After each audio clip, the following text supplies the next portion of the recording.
Petite mise au point et en même temps correction du petit prétexte concernant l'approche graphique d'une fonction. Donc à la première question, observe la fonction f dont le graphique ci-dessous, donc qui est constitué d'une suite de segments. On nous demande de déterminer d'abord le domaine de cette fonction.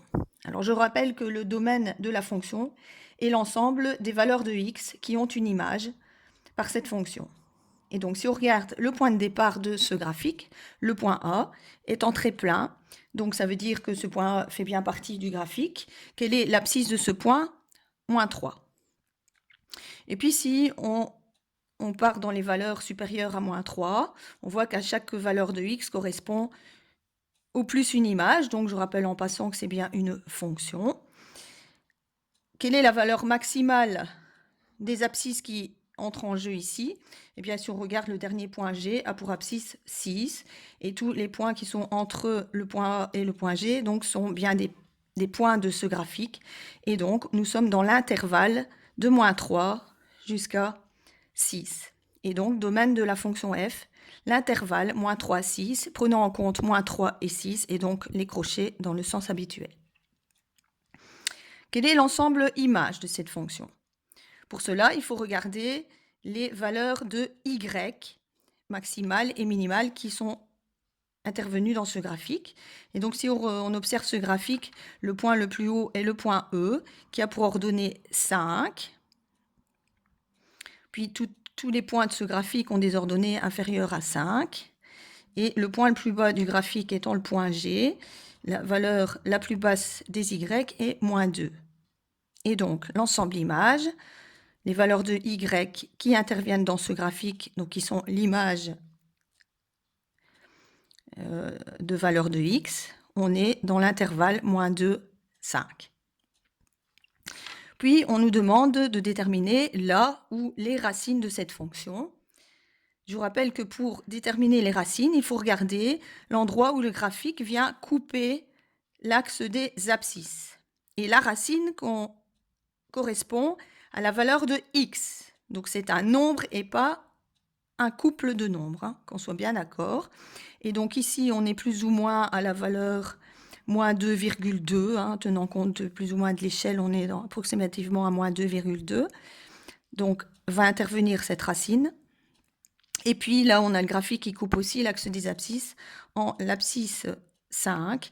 Et donc, les racines sont moins 2,2 et 5. Ensuite, l'ordonnée à l'origine.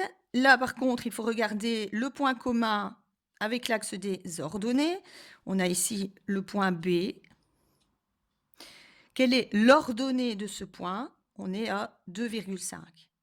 Donc, l'ordonnée à l'origine est le nombre 2,5. Ensuite, on nous demande de déterminer le ou les maximums. Alors, si je regarde à quoi ça correspond le maximum, c'est l'endroit où il y a une différence de croissance. C'est-à-dire ici, par exemple, le graphique monte de gauche à droite et puis tout d'un coup, à partir du point C, il descend. Donc il y a une décroissance, il y avait une croissance puis une décroissance. Et donc au point C, les valeurs de Y qui sont au voisinage sont inférieures. Et donc ici, il s'agit bien d'un maximum. Ensuite, ici, au point E, on a aussi autour du point E des valeurs de Y qui sont inférieures. Si je prends l'ordonnée de E, c'est 5. Les points au voisinage de E dans ce graphique ont des ordonnées inférieures à 5. Donc il s'agit ici aussi d'un maximum. On a deux maximums donc dans ce graphique. Alors le point E est plus élevé que le point C. C'est le point le plus haut du graphique. Et donc là, on distinguera le maximum local qui est au point C et le maximum absolu qui est au point E. Donc quand on nous demande quels sont les maximums, on va reprendre la coordonnée de ces points. Donc soit on répondra en disant les maximums sont en x égale à 1 et en x égale à 3, ou on note carrément la coordonnée de ces deux points, et donc les maximums de coordonnées 1, 4 et 3, 5. Le minimum, il n'y en a qu'un. ce sera le point D. Pourquoi? Parce qu'au point D, l'ordonnée qui est 1, autour de ce point D, les Y sont supérieurs à 1. Donc il s'agit bien d'un minimum. Et en effet, quand on est sur la gauche dans le graphique, le graphique descend de gauche à droite, et puis à partir du point D, il remonte. Donc il y a une différence de croissance ici aussi, et on a donc ici un minimum. On va donc mettre la coordonnée de ce point qui est 2 en abscisse et 1 en ordonnée. Donc minimum 2, 1. Ensuite, on nous demande d'établir le tableau de signes et puis le tableau de variation de cette fonction. Alors, pour établir le tableau de signes, on commence d'abord par, à la première ligne ici, établir les bornes de ce graphique, c'est-à-dire on va reprendre les valeurs qu'on a indiquées dans le domaine. Quelles sont les valeurs de x du domaine? Moins 3 et 6. On commence donc par écrire moins 3 et 6, ainsi que les ordonnées respectives. Donc moins 3, moins 1 et 6, moins 2 correspondent aux coordonnées de A et de G. Moins 3, moins 1, 6, moins 2. Alors, qu'est-ce qu'on met entre ces deux valeurs, moins 3 et 6? On indique ici moins 2,2 et 5. Que sont moins 2,2 et 5? Ce sont les racines qu'on a indiquées ici. Et donc, les racines, si vous allez revoir la définition, donc c'est la valeur de x, les valeurs de x, ici, moins 2,2 et 5, pour lesquelles le y vaut 0, ce qui correspond bien à ce qu'on a rappelé tout à l'heure, donc au point d'intersection avec l'axe des abscisses. Et donc là, on met la valeur de y en ces points, c'est bien 0. Ensuite, ça s'appelle un tableau de signes, donc il va falloir mettre le signe plus ou le signe moins. Alors, comment déterminer que c'est moins ici et plus ici? Eh bien, on regarde dans notre graphique, entre les valeurs moins 3 et moins 2,2, entre les valeurs moins 3 et moins 2,2, le graphique est en dessous de l'axe des abscisses. Ça veut donc dire que les y correspondant à ces points sont en dessous de 0, donc négatifs. C'est pourquoi on met le signe moins. Puis dès qu'on passe la racine, mais qu'est-ce qui se passe? Notre graphique maintenant, il était en dessous de l'axe des abscisses, il passe au-dessus. Ça veut dire que maintenant les y sont positifs, donc plus. Quand est-ce qu'on repasse de nouveau l'axe?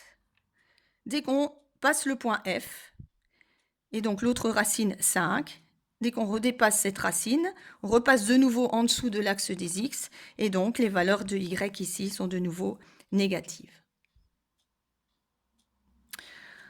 Pour notre tableau de variation, on reprend les mêmes choses que dans le premier tableau, donc les bornes, moins 3, 6, qui correspondent donc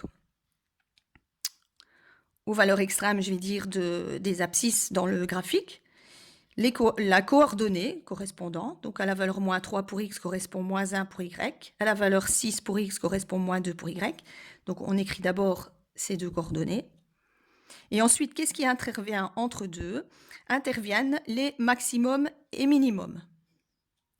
Donc on a d'abord atteint le point C qui est un maximum. Et donc le maximum, on l'avait mis tout à l'heure en la coordonnée 1, 4. Donc ici c'est le maximum local. Ensuite, on a le point D, qui est le minimum, de 1. Et ensuite, on atteint de nouveau le point E, qui est de nouveau un maximum, qui est, je rappelle, le maximum absolu, celui-là. Donc, en la coordonnée 3, 5. Et qu'est-ce qu'on va mettre entre tout ça? Des flèches dirigées vers le haut lorsque le graphique monte de gauche à droite, donc lorsque la fonction est croissante. La flèche vers le bas lorsque la fonction est décroissante, donc lorsque le graphique descend de gauche à droite. Donc, entre les valeurs moins 3 et 1, moins 3 et 1 en abscisse, qu'est-ce qui se passe? Le graphique monte de gauche à droite, donc la flèche vers le haut. On atteint le point C, qu'est-ce qui se passe? Maintenant, le graphique descend de gauche à droite. Donc, entre les valeurs 1 et 2, la fonction est décroissante, flèche vers le bas. Ensuite, du point D vers le point E, on est de nouveau dans une partie du graphique qui monte de gauche à droite. Donc la fonction est de nouveau croissante, flèche vers le haut. Et dès qu'on a atteint le point E, la fonction est de nouveau décroissante puisque le graphique descend de gauche à droite.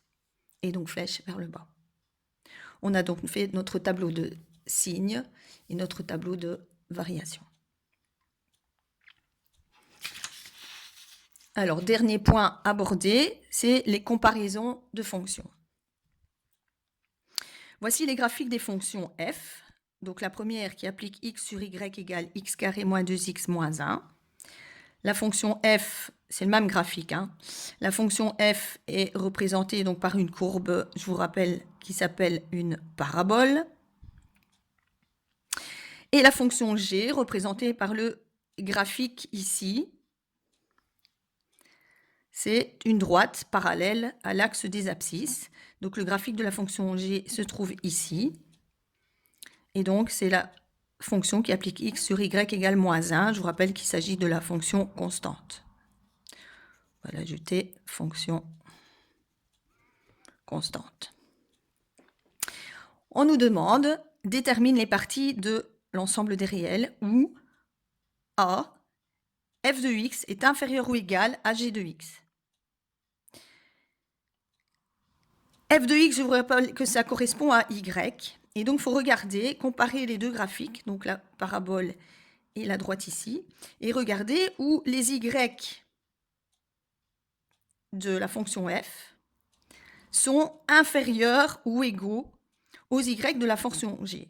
Alors, le plus simple, c'est de repérer la partie du graphique de f qui est en dessous du graphique de la fonction g, c'est-à-dire on est sur cette partie-ci. Quand est-ce que les fonctions sont égales? Lorsque les graphiques ont des points communs.